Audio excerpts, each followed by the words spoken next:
Swali moja ambalo niliuliza wakati ule tuko kwenye mjadala na watu kadhaa, ni watu wa Mungu. Swali langu lilikuwa ni kwamba kwa nini kumekuwa na madhehebu mengi sana na kila mmoja anahubiri kwamba tunakwenda mbinguni, lakini nikawaza kwamba je, hao watu ambao wanasema tunakwenda mbinguni wanaweza kukaa pamoja kwa sababu wanamtaja Yesu pamoja? Je, wanaweza kuwa na ujasiri wa kukaa pamoja na kujadili? Lakini unagundua kwamba neno la Mungu linatimia, anasema nyakati za mwisho upendo wa wengi utapoa.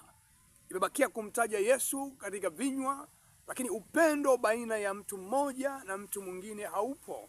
Na hii inadhihirika wazi, imekuwa dhihaka kwa watu ambao hawamjui huyu Yesu Kristo. Wanadhihaki kwa sababu wanaona kuna maigizo mengi sana yanafanyika. Kumbuka ni wapi ulipoanguka, urudi ukatubu, maana Yesu Kristo yu karibu kuja. Amen.